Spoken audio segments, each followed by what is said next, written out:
تو اس کو لانے کے لیے کیوں کوئی کانوائے یا عدالتیں حرکت میں کیوں نہیں آتی، سرنڈر کیوں نہیں کیا جاتا؟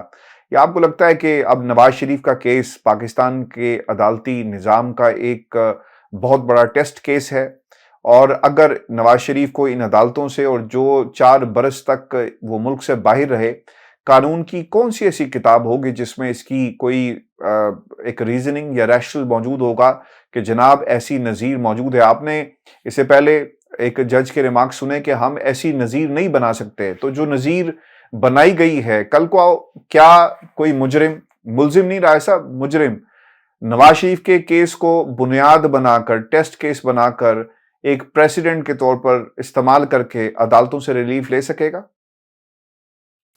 ہاشمی صاحب، جب لاہور ہائی کورٹ کے یہ ریمارکس آ رہے تھے کہ ہم آئی جی کو کہتے ہیں کہ وہ عمران خان صاحب کا تحفظ یقینی بنائیں گے اور ان کی سیکیورٹی کو یقینی بنائیں گے، تو اس وقت لاہور ہائی کورٹ کے ان ریمارکس پر لاہور ہائی کورٹ کے متعلق میمز بن رہے تھے سوشل میڈیا پر، کیونکہ یہ وہی لاہور ہائی کورٹ ہے جس نے یہ حکم دیا تھا کہ فواد چودھری کو گرفتاری کے نام پر جب اغوا کیا گیا تو یہ حکم دیا گیا کہ فواد چودھری کو پیش کریں لاہور ہائی کورٹ میں، اور ہاشمی صاحب آئی جی پنجاب تو اس وقت غائب ہو گئے، انہوں نے عدالتی احکامات کی دھجیاں اڑا دی، اور اسلام آباد پولیس کا ایک ایس ایچ او لیول کا جو آفیسر ہے اس نے لاہور ہائی کورٹ کے ان احکامات کو ہوا میں اڑا دیا، اور فواد چودھری کو پولیس لے کر اسلام آباد آ گئی۔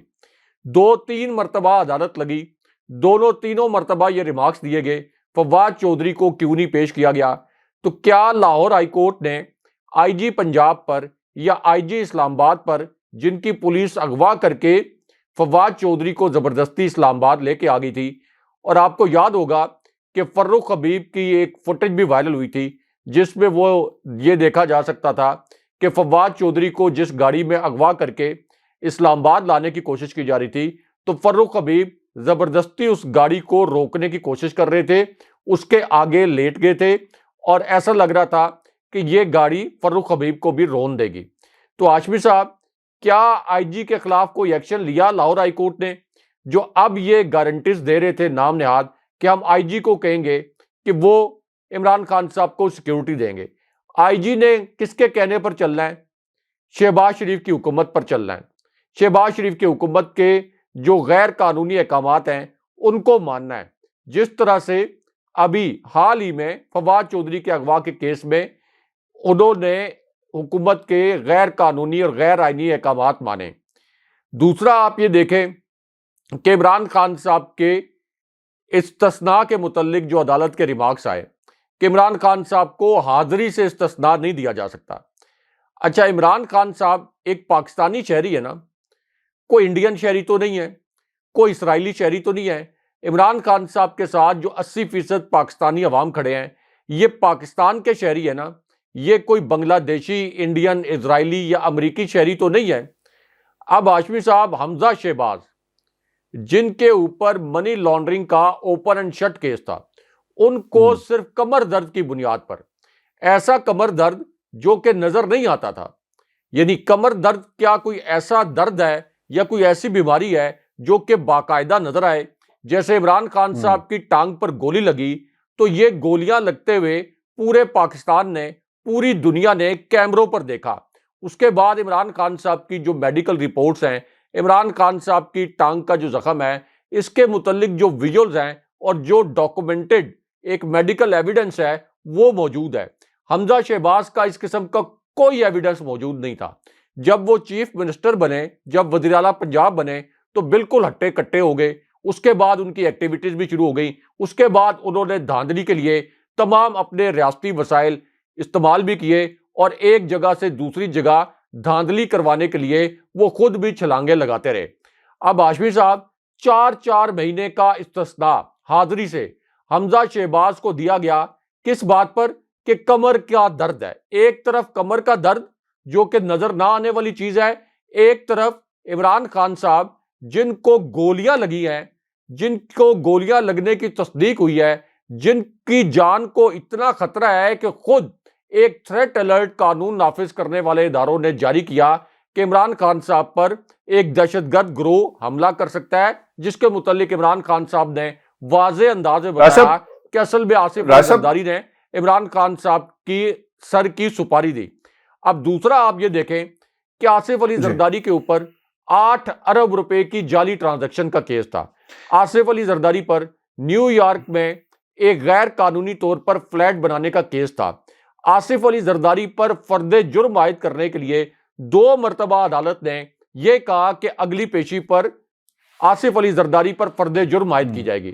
تو آصف علی زرداری کو اس کے بعد حاضری سے مسلسل استثناء ملتا رہا، اور اب آپ دیکھیں کہ ان کا کیس ہی ختم کر دیا گیا۔ یعنی آصف علی زرداری کا جو کرپشن کا کیس تھا وہ مکمل طور پر ختم کر دیا گیا، وہ ریفرنس نیب کو واپس بھیج دیا گیا، نیب نے وہ ریفرنس چلب کر دیا۔ تو ہاشمی صاحب، عمران خان صاحب پر کوئی 8 ارب روپے کی جعلی ٹرانزیکشن کا کیس تو نہیں ہے۔ عمران خان صاحب پر اومنی گروپ کے ذریعے کوئی 40-42 ارب روپے کی یہی تو بدعنوانی کا قصور ہے کیس نہیں نا رائے صاحب، یہی تو قصور ہے کہ کوئی کیس نہیں ہے۔ اگر ہوتا تو رائے صاحب خان صاحب ہی بچ جاتے نا ساز باز کر کے، یہی تو قصور ہے۔ اور پھر آپ کیا پلیٹلیس والی بیماری کو بڑا نہیں سمجھتے؟ سر بڑی بیماری ہوتی ہے یہ، تو ایسی بیماری ہے کہ دھرتی تھر تھر کام جاتی ہے، لوگوں کے آنسو نکل جاتے ہیں اور پھر انہیں بھیجنا پڑتا ہے باہر۔ پلیٹلیس کی ایک بہت بڑی بیماری رائے صاحب، گولی سے بڑی ہوتی ہے۔ ہاشمی صاحب، وہ جو میڈیکل رپورٹس تھیں، جو جعلی میڈیکل رپورٹس بنوائی گئی تھی میاں نواز شریف کی، ان کے متعلق عمران خان صاحب کے پاس ایک انٹیلیجنس انفارمیشن آ گئی تھی۔ عمران خان صاحب ان میڈیکل رپورٹس کی تحقیقات بھی کروانا چاہتے تھے، لیکن اس وقت ان کو پیغام دیا گیا اس وقت کے طاقتور حلقوں کی جانب سے کہ اب آپ ان میڈیکل رپورٹس کی تحقیقات نہ کروائیں، اس سے ایک نیا پینڈوراز باکس کھل جائے گا۔ تو اس وجہ سے وہ تحقیقات نہیں ہو سکیں۔ اگر میاں نواز شریف اتنے بیمار ہوتے، اگر ان کی پلیٹلیٹس اسی طرح گرے ہوئے ہوتے، تو یہ کیسے ممکن تھا کہ میاں نواز شریف لندن میں جاتے ہی، وہاں پر لینڈ کرتے ہی ان کی طبیعت مکمل ٹھیک ہو جاتی، اگلے 3 سال تک وہ کسی قسم کا علاج نہ کرواتے، اس کے بعد سیاسی جلسوں سے خطاب معجزہ رائے صاحب، معجزہ ہوا نا آپ کو، اور مجھے معجزوں پہ یقین رکھنا چاہیے۔ معجزے ہوتے ہیں یہاں پہ، معجزے ہوئے ہیں سر، میں نے کہا معجزے ہوتے ہیں رائے صاحب، معجزے ہوتے ہیں، اور معجزے ہاؤس آف شریف کے اندر ہی ہوتے ہیں۔ معجزے جو ہیں یہ سارے طاقتور حلقے کرتے ہیں معجزے۔ یہ اس وقت میاں نواز شریف کو باہر بھجوانے کا جو معجزہ تھا، یہ میاں نواز شریف کو باہر جیل سے نکالنے کا معجزہ یہ جنرل باجوہ نے کروایا تھا۔ آج بھی نون لیگ کے لوگ کہتے ہیں نجی محفلوں میں کہ جنرل باجوہ نے میاں نواز شریف کو اس وقت ایک ڈیل کے تحت باہر نکالا تھا، کیونکہ فضل الرحمان ایک ڈیل کے تحت ہی دھرنا لے کر اسلام آباد آ گئے تھے، تو اسی وجہ سے ایک ڈیل کے تحت پھر نکال دیا گیا تھا نواز شریف کو باہر۔ اب جو میں ذکر کر رہا تھا آصف علی زرداری کا، جس کے اوپر آپ نے کوئی سوال کر لیا کہ آصف علی زرداری کے کیسز میں اور عمران خان صاحب کے کیسز میں زمین آسمان کا فرق ہے۔ عمران خان صاحب کے خلاف کیس یہ ہے کہ الیکشن کمیشن کے باہر احتجاج کیوں کیا، ایک عام احتجاج پر انسداد دہشت گردی کی عدالت میں مقدمہ چلا دیا۔ عمران خان صاحب جن کو گولی لگی ہوئی ہے ان کی ضمانت اس بنیاد پر کینسل کر دی کہ گولی لگنے کے باوجود آپ آخر پیش کیوں نہیں ہوئے، میڈیکل رپورٹس بھی سبمٹ ہو گئی۔ اور دوسری جانب یہ جو ایسے مجرم ہیں جن کی فائلز اسٹیبلشمنٹ کے پاس بھی موجود تھی، جن کی کرپشن کے کیسز سپریم کورٹ تک میں چلے اور سپریم کورٹ کے حکم پر ان کی گرفتاریاں ہوئی، اور اس کے بعد سپریم کورٹ کے احکامات پر ان کے خلاف کیسز چلے، لیکن ان کو تو حاضری سے استثناء ملتا رہا، عمران خان صاحب کو حاضری سے استثناء نہیں مل رہا۔ یعنی آپ دیکھ لیں کہ کس قسم کی اندھیر نگری ہے، ڈیڈ لائنز دی جا رہی ہیں۔ عمران خان صاحب 9 بجے پیش ہوں، عمران خان صاحب 10:30 بجے پیش ہوں، عمران خان صاحب 11:30 پیش ہوں، ورنہ ہم عمران خان صاحب کی ضمانت کینسل کر دیں گے۔ کیا آپ میں اتنی جرت ہے کہ آپ حمزہ شہباز کو کہتے کہ یہ جو ہر روز آپ نے کمر درد کا بہانہ لگایا ہوا ہوتا ہے، ہر روز جو آپ یہاں پہ آ کے ایک ڈرامہ کرتے ہیں، ہمیں بے وقوف بناتے ہیں، تو آپ کو حاضری سے کوئی استثناء نہیں دیا جائے گا، اور آپ روزانہ کی بنیاد پر عدالت میں حاضر ہوں، یا جس دن ہیرنگ ہو اس دن حاضر ہوں۔ کیا شہباز شریف کو 4 مہینے کا حاضری سے استثناء نہیں دیا گیا؟ کیا مریم نواز کو حاضری سے استثناء نہیں دیا گیا؟ نواز شریف کو کتنے عرصے تک حاضری سے استثناء دیا گیا؟ تو ہاشمی صاحب، لوگ کمپیرزن کرتے ہیں عمران خان صاحب کے کیس کا شریف خاندان اور زرداری خاندان کے کیسز ہے. ان میں زمین آسمان کا فرق ہے. وہ کیسز تھے کرپشن کے, منی لانڈرنگ کے, عالمی سطح پر منی لانڈرنگ براہ راست دہشت گردی سے بھی جڑی ہوئی ہے. عمران خان صاحب کا بوگس ترین کیس ہے کہ ایک احتجاج کے اوپر ان کے اوپر دہشت گردی کا مقدمہ درج کر لیا گیا. اس سے پہلے ایک کیس تھا کہ جج زیبا صاحبہ کے متعلق ریمارکس دے دیے, تو اس پر عمران خان صاحب کے خلاف توہین عدالت اور دہشت گردی کا مقدمہ چلایا گیا. اچھا راج صاحب, یہ جو عمران خان صاحب کے حوالے سے جو عدالت کا فیصلہ ہے اس پر بھی ہم بات کریں گے. بہت ہی اہم نکات ہیں جو اٹھائے گئے ہیں عدالت کے اندر اور جو کہا گیا ہے فیصلے کے اندر. لیکن راج صاحب اس سے بھی ایک بڑا معاملہ آ گیا, اور یہ فوجی مراسلہ جس کا ذکر ہم نے پروگرام کے شروع میں کیا. خط لکھا ہے عمران خان صاحب نے supreme commander in chief Arif Alvi صاحب کو, اور اب دیکھنا یہ ہے کہ پاکستان کی سیاسی جماعتیں اس خط کے ساتھ کھڑی ہوتی ہیں یا کسی اور کے ساتھ کھڑی ہوتی ہیں. راج صاحب اس فیصلے میں اس خط کے اندر کیا کہا گیا ہے؟ خان صاحب یہ کہتے ہیں کہ جنرل باجوہ نے صحافی سے اعتراف کیا کہ ہم عمران خان کو ملک کے لیے خطرہ سمجھتے تھے. جنرل باجوہ نے یہ بھی اعتراف کیا کہ عمران خان اقتدار میں رہے تو ملک کو نقصان ہوگا. تحقیق کی جائے کہ جنرل باجوہ کے استعمال کیے گئے الفاظ یعنی ہم سے کیا مراد ہے. پھر رائے صاحب یہ بھی خط کے اندر لکھا گیا کہ جنرل باجوہ کو یہ اختیار کس نے دیا کہ منتخب وزیر اعظم سے متعلق فیصلہ کریں, اور فیصلہ صرف عوام کا ہے کہ وہ کسے منتخب کر سکتے ہیں. رائے صاحب یہی سوال ہے نا, پاکستان کی سیاسی جماعتیں بھی کرتی ہیں جنرل پرویز مشرف صاحب کے حوالے سے, اور پھر نون لیگ کا ایک پورا موقف تھا, عدالتوں نے جو فیصلہ سنایا ایک فوجی ڈکٹیٹر کے حوالے سے. پھر خان صاحب یہ بھی کہتے ہیں کہ جنرل باجوہ کا خود فیصلہ ساز بنانا آئین کے آرٹیکل 244 کی صریحاً خلاف ورزی ہے. جنرل باجوہ کا خود کو فیصلہ ساز بنانا آئین میں 30 شیڈول میں درج حلف کی بھی خلاف ورزی ہے. عمران خان یہ بھی کہتے ہیں کہ جنرل باجوہ نے اپنی گفتگو میں نیب کو کنٹرول کرنے کا دعویٰ کیا. انہوں نے تسلیم کیا کہ شوکت ترین کے خلاف نیب کا مقدمہ ختم کرایا. جنرل باجوہ کا یہ دعویٰ بھی حلف کی صریح خلاف ورزی ہے کہ بھائی آپ کو کس نے اجازت دی کہ آپ جس آئین نے پاکستان اور جس آئین پاکستان نے آپ کو وزارت دفاع کے ماتحت ایک ڈپارٹمنٹ ہے اس کے تحت ماتحت کیا, لیکن آپ کیا کام کر رہے ہیں. پھر وہ یہ کہتے ہیں کہ آئینی نظم کے تحت سولین حکام یا خود مختار ادارے فوج کے ماتحت نہیں ہے. خان صاحب یہ بھی کہتے ہیں کہ وزیر اعظم کی گفتگو کی ریکارڈنگ آرمی چیف کے حلف کی سنگین خلاف ورزی ہے. انہوں نے کس بنیاد پر ایک آرمی چیف نے وزیر اعظم کی ریکارڈنگ کی اور کس حیثیت میں خفیہ ریکارڈنگ کی گئی؟ افواج پاکستان کے سپریم کمانڈرز ہونے کے ناطے آپ کی آئینی ذمہ داریاں کیا ہیں؟ آپ معاملے کا فوری نوٹس لیں, یہ کہا جا رہا ہے سپریم کمانڈر صدر مملکت عارف علوی صاحب کو. اور پھر رائے صاحب اس میں جو ایک نقطہ بہت ہی اہم تھا وہ تھا روس اور یوکرین کی جنگ کا معاملہ. پاکستان کی سویلین حکومت اس کے اوپر موقف رکھتی ہے کہ ہمیں نیوٹرل رہنا ہے, لیکن جنرل باجوہ کس حیثیت میں اپنی فورن پالیسی سے ہٹ کر جو پاکستان کی منتخب کردہ حکومت کی فورن پالیسی تھی اس سے خلاف جا کر ایک متضاد بیان دیتے ہیں. رائے صاحب اب تین چیزیں بڑی اہم ہیں. جنرل باجوہ نے کس حیثیت میں لفظ استعمال کیا, ہم, اس کی ایک تو ایکسپلینیشن آنی چاہیے. پھر دوسری بات جو جنگ میں پاکستان, ریاست پاکستان کا موقف تھا, اور پھر آئین پاکستان کیا اجازت دیتا ہے کسی آرمی چیف کو کہ وہ کسی کا فون ریکارڈ کرے, اور پھر جو حلف کی خلاف ورزی ایک دفعہ نہیں متعدد بار کی گئی. آپ کو لگتا ہے رائے صاحب اس خط کے ساتھ پاکستان کی کوئی سیاسی جماعت کھڑی ہوگی؟ ابھی تو صرف خط کو لکھا گیا ہے کمانڈر ان چیف کو, کیا عدالت کا دروازہ بھی کھٹکھٹایا جائے گا؟ کیونکہ مجھے ایسا لگتا ہے کہ نون لیگ کے اندر سے آوازیں تو اٹھتی ہیں جنرل باجوہ کے خلاف, لیکن جنرل باجوہ کے خلاف کیا کوئی کاروائی ہوگی؟ یہ ایک بنیادی سوال ہے. جی رائے صاحب. دیکھیں عاشق صاحب, تاریخ میں پہلی مرتبہ ہوا ہے کہ آرمی چیف کے متعلق اس قسم کا خط افواج کے سپریم کمانڈر کو لکھا گیا. یعنی صدر کو اس قسم کا خط لکھا گیا اور بڑے ٹھوس شواہد کے ساتھ لکھا گیا. اب جنرل باجوہ نے یہ جو غصے میں اعتراف جرم کیا تھا کہ میں خود ویڈیوز ریکارڈ کرتا رہا ہوں عمران خان صاحب کی, تو عاشق صاحب جنرل باجوہ جب یہ کہہ رہے ہیں کہ میں ویڈیوز ریکارڈ کرتا رہا ہوں, اس سے پہلے پرائم منسٹر ہاؤس سے آڈیوز اور ویڈیوز لیک ہوئی جن کو نام نہاد یہ نام دیا گیا قوم کو بیوقوف بنانے کے لیے.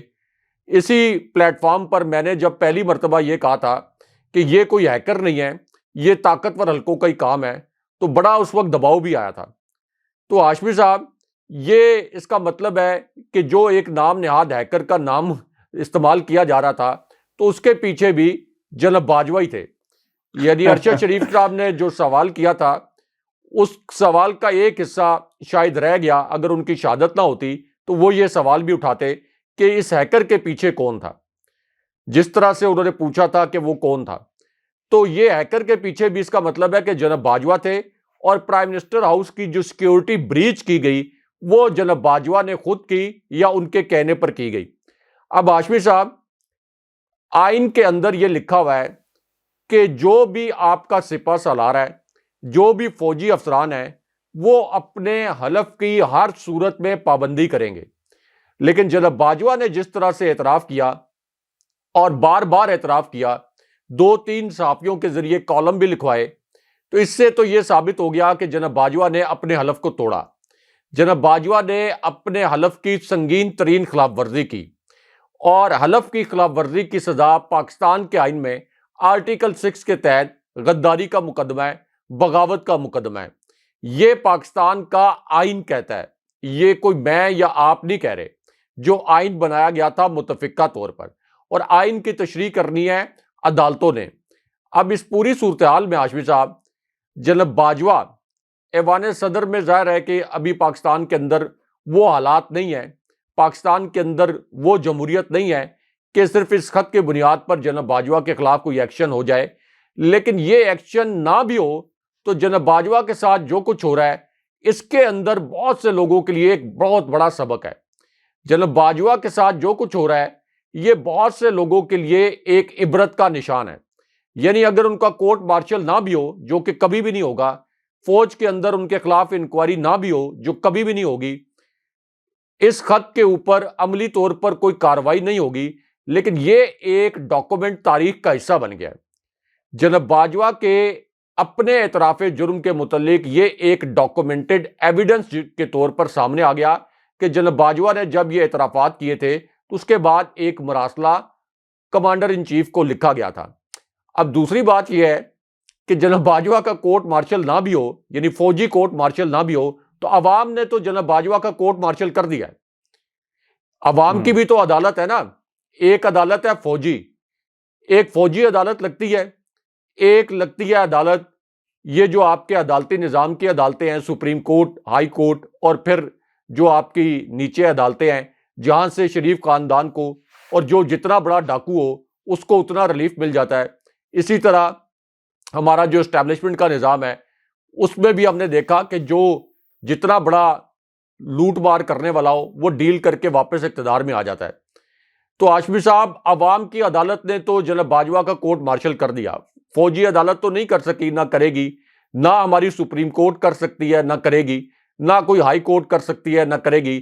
یہ تو ہماری وہ ہائی کورٹ ہے ہاشمی صاحب کہ جناب باجوہ کی برطرفی کے ایک مفروضے پر، صرف ایک افواہ پر اور ایک اطلاع پر آدھی رات کو کھل گئی تھی کہ کہیں پرائم منسٹر نے جناب باجوہ کو برطرف نہ کر دیا ہو۔ حالانکہ یہ پرائم منسٹر کا اختیار ہے، پرائم منسٹر کا استحقاق ہے، لیکن اس کے باوجود آدھی رات کو عدالتیں کھل گئی تھیں صرف اس مفروضے کی بنیاد پر۔ تو وہاں سے تو کوئی فیصلہ نہیں آئے گا، لیکن عوام نے جو اپنا فیصلہ سنایا ہے، اس کی پاکستان کی تاریخ میں کوئی مثال نہیں ملتی، اس کی سب کانٹیننٹ کی تاریخ میں بھی کوئی مثال نہیں ملتی۔ اول تو پورے سب کانٹیننٹ میں کسی بھی ملک میں کوئی بھی سپہ سالار اس قسم کے اقدامات نہیں کرتا جس قسم کے اقدامات جناب باجوہ نے کیے، لیکن عوام نے اس مرتبہ جتنے شعور کا مظاہرہ کیا ہے اس کی کوئی مثال نہیں ملتی۔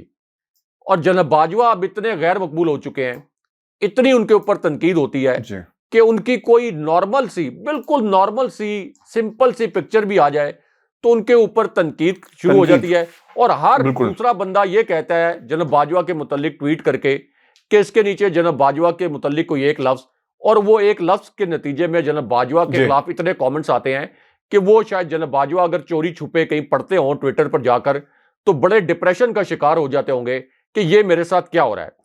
تو کورٹ مارشل فوجی تو نہیں ہوگا، لیکن عوامی کورٹ مارشل ضرور ہو گیا۔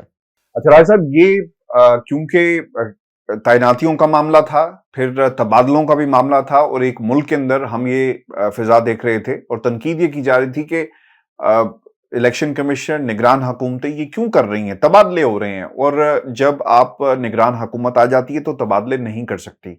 سی سی پی او لاہور غلام محمود ڈوگر، یہ ٹرانسفر کیس ہے، سپریم کورٹ میں زیر سماعت تھا، اور اس کی اہمیت اس لیے ہے کیونکہ جو ریمارکس آئے ہیں سپریم کورٹ آف پاکستان کے، وہ یقیناً جواب ہے ان تمام طاقتوں کے لیے جو ملک کے اندر وقت پر یعنی 90 دنوں کے اندر انتخابات نہیں کروانا چاہتی۔ اب اس پہ جب پیش ہوئے ہیں، الیکشن کمشنر بھی پیش ہوئے، ان کو بھی بلا لیا گیا تھا، یہ بھی ایک بہت امپورٹنٹ نقطہ ہے، اور اس پر انہوں نے کیا کہا۔ چیف الیکشن کمشنر عدالت کے سامنے پیش ہوتے ہیں اور وہ یہ موقف اختیار کرتے ہیں کہ جناب کچھ commissioners, D C, R P O اور وغیرہ وغیرہ کی جو ٹرانسفرز تھی یہ بہت ضروری تھی، الیکشن کمیشن کے اختیارات محدود کرنے کی کوشش کی جا رہی ہے۔ آرمی کو سیکیورٹی کا کہتے ہیں تو وہ سیکیورٹی نہیں دیتے، ماتحت عدلیہ سے ہم سپورٹ مانگتے ہیں تو سٹاف دینے کی بات کی جاتی ہے، اب دینے کو تیار نہیں۔ اس قسم کی لاہور ہائی کورٹ کا جو ایک موقف سامنے آیا تھا، سٹیٹمنٹ سامنے آئی، وہ بھی انہوں نے اس میں شامل کر دی۔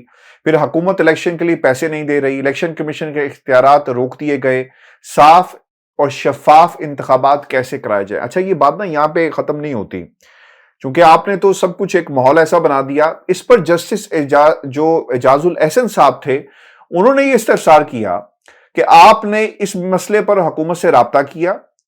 چیف الیکشن کمیشن نے جواب دیا کہ جناب حکومت کو اپنے تمام تر وسائل سے آگاہ ہم کر چکے ہیں۔ چیف الیکشن کمیشن نے یہ کہا کہ اگر چند commissioners, D C O, are P O اور ڈی پی اوز کے تبادلے نہ ہوئے تو انتخابات شفاف نہیں ہوگا، عدالت حکم دے گی تو تبادلے نہیں کرنے دیں گے۔ جسٹس اعجاز الاحسن نے یہ بھی کہا کہ عدالت ایسا کوئی حکم نہیں دے رہی کہ آئین کا ایک لفظ ہمیں پابند کرتا ہے۔ الیکشن کمیشن نے انتخابات کا معاملہ ہوا میں اڑا دیا، مگر تقرری تبادلے کی گائیڈ لائنز بنانا یاد ہے کہ جناب انتخابات نہیں کروانے کوئی بات نہیں، لیکن تقرری تبادلے جو ہیں وہ ہم کر دیں، اور آئین میں کیا لکھا ہوا ہے اسے ردی کی ٹوکری میں پھینک دیا گیا۔ الیکشن کمیشن نے انتخابات کا معاملہ ہوا میں اڑایا۔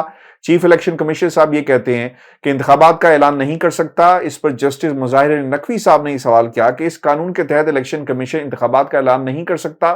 چیف الیکشن کمیشنر نے کہا کہ گورنر یا صدر انتخابات کا اعلان جو ہے وہ کر سکتا ہے، اور پھر دوبارہ چیف الیکشن کمشنر صاحب کو بلانے کا، یعنی آج جب دوبارہ یہ سماعت ہوگی تو اس پر باقاعدہ وہ دوبارہ پیش ہوں گے، اور جو خط و کتابت ہوئی ہے حکومت وقت کی اور الیکشن کمیشن کی، اب اسے ریکارڈ کا حصہ بھی بنایا جائے گا۔ راج صاحب، اسی دوران جو اہم نقطہ اٹھایا گیا 90 دن کا، کہ انتخابات کیوں نہیں کرائے جا رہے، افسران کا تبادلہ، اور افسران کے تبادلے کے ساتھ اس کو ساتھ جوڑا گیا۔ پاکستان کے اندر مسلم لیگ نون اور حکومت وقت اس اقدام کو چیلنج کر رہی ہے۔ اس کے اوپر میں تنقید کا لفظ استعمال نہیں کروں گا، بلکہ میں یہ کہوں گا کہ ہرزہ سرائی کر رہی ہے، اور اس پر ہرزہ سرائی اس لیے کر رہی ہے کہ جناب دیکھیں، جان بوجھ کر کیس کوئی اور تھا، اس کو آپ نے سو موٹو میں کنورٹ کرنے کا معاملہ چیف جسٹس آف پاکستان کو بھجوا دیا کہ وہ اس کے اوپر باقاعدہ از خود نوٹس لیں کہ 90 دن کے اندر پنجاب کے اندر انتخابات جو ہیں وہ کیوں نہیں کروائے جا رہے۔ اب راج صاحب، یہ معاملہ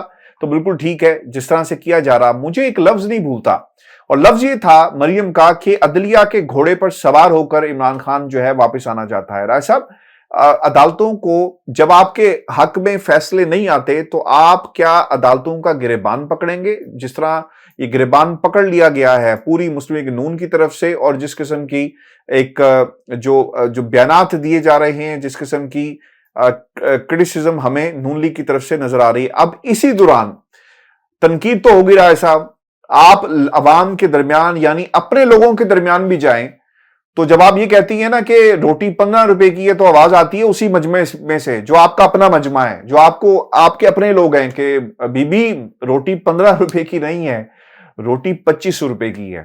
اور پھر انہوں نے یہ بھی کہہ دیا کہ یہ میری حکومت نہیں ہے، یہ ہماری حکومت تو تب ہوگی جب نواز شریف صاحب پاکستان میں ہوں گے۔ صاحب، اس کا کیا مطلب ہے؟ وہ عدم اعتماد کا اظہار کر رہی ہیں نواز شریف کے چھوٹے بھائی اپنے چچا جان شہباز شریف کی حکومت پر، اور پھر یہ بھی ہمیں بتائیں کہ جب نواز شریف صاحب کے پاس یہ کابینہ اٹھ کر لندن جاتی تھی تو اس وقت کس کی حکومت تھی؟ جب جنرل باجوہ کی ایکسٹینشن کا معاملہ تھا تو اس وقت کس کی حکومت تھی؟ یہ بھی بنیادی سوالات ہیں۔ اس کا جواب کون دے گا؟ یا مریم نے فیصلہ کر لیا کہ ان کے والد محترم کے بعد اس پارٹی کو میں نے الگ کر دینا ہے، بٹوارا ہو جائے گا، جس طرح کاف لیگ کے اندر بٹوارا جو ہے وہ ہو گیا ہے؟ جی رائے صاحب. دیکھیں آشفی صاحب، ایک تو چیف الیکشن کمشنر جو سپریم کورٹ میں پیش ہوئے، بلکہ پیش نہیں ہوئے، زبردستی بلائے گئے، ان کو ہنگامی طور پر طلب کیا گیا. تو چیف الیکشن کمشنر نے سپریم کورٹ میں سنگین نوعیت کی غلط بیانی کی، کیونکہ جب لاہور ہائی کورٹ نے یہ احکامات جاری کیے تھے کہ 90 دن کے اندر ہر صورت میں الیکشن کروانا ہے، اس کے بعد الیکشن کمیشن نے یہ کہا کہ ہم نے گورنر پنجاب سے مشاورت کرنی ہے. اب اگر الیکشن کمیشن نے مشاورت کرنی تھی تو اس کا مطلب یہ ہے کہ 90 دن کا ٹائم آ چکا تھا لاہور ہائی کورٹ سے، کلاک نے ٹک ٹک کرنا شروع کر دیا تھا، گھڑی نے اپنی سوئیاں آگے چلانا شروع کر دی تھی، تو امیڈیٹلی یہ مشاورت ہونی چاہیے تھی. لیکن جان بوجھ کر اس میں تاخیر کی گئی اور 3 دن کے بعد سیکرٹری الیکشن کمیشن کو بھیجا گیا ملی بھگت کر کے، فکس بیچ کر کے گورنر پنجاب سے نام نہاد مشاورت کرنے کے لیے. اور اس کے نتیجے میں یہ فیصلہ کیا گیا کہ الیکشن کمیشن ابھی تک الیکشن کے لیے تیار نہیں ہے. اب ہاشمی صاحب، ایک تو انہوں نے جو تبادلے کیے اس کے اوپر سپریم کورٹ بھرم ہوئی، اور دوسرا سپریم کورٹ نے کہا، خاص طور پر جسٹس اعجاز الحسن نے خاصی کھچائی کی ہے چیف الیکشن کمشنر کی، کہ 90 دن کے اندر اگر آپ الیکشن نہیں کرواتے تو اس کا مطلب یہ ہوگا کہ آپ آئین شکنی کر رہے ہوں گے، کیونکہ آئین تو بڑا واضح ہے کہ 90 دن کے اندر آپ نے الیکشن کروانا ہے. اب یہاں پر انہوں نے بڑی ٹال مٹول کی کوشش کی. چیف الیکشن کمشنر نے یہ بھی کہا کہ مجھے اگلے دن حاضری سے استثناء دے دیں، لیکن عدالت نے کہا کہ نہیں، آپ اگلے دن پیش ہوں اور ذرا وہ خط و کتابت لے کے آ جائیں کہ کن تاریخوں میں آپ نے حکومت سے فنڈ مانگے، کن تاریخوں میں آپ نے پنجاب اسمبلی اور کے پی اسمبلی کے لیے فوج سے نفری مانگی، اور وہ کون سی تاریخیں تھی جس میں آپ کو یہ جواب دیا گیا کہ نہیں، ان انتخابات کے لیے ہم وسائل فراہم نہیں کریں گے.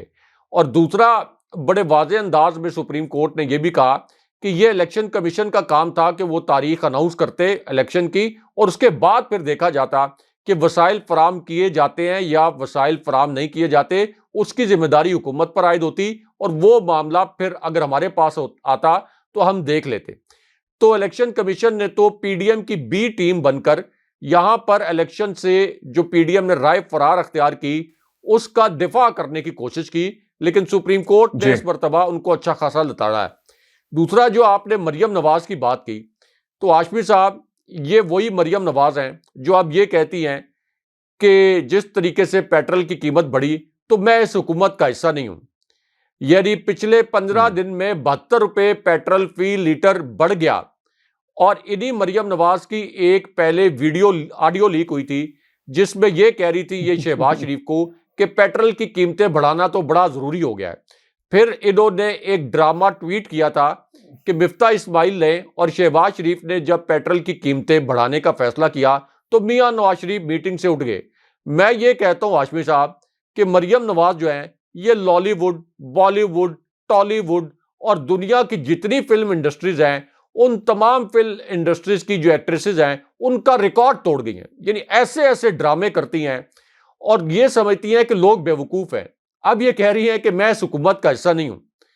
یعنی آپ دیکھیں کہ ان کا خیال ہے کہ میں اس طرح سے لوگوں کو بیوقوف بنا کر اپنی کوئی سیاسی ساکھ بچا لوں گی.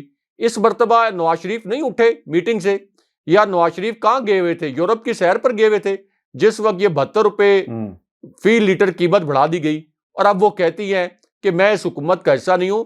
تو ہاشمی صاحب، یہ اس وقت آپ کا ڈیجیٹل ٹیکنالوجی کا دور ہے، لوگوں کے پاس 4G 5G ٹیکنالوجی ہے، لوگوں کے پاس شعور ہے.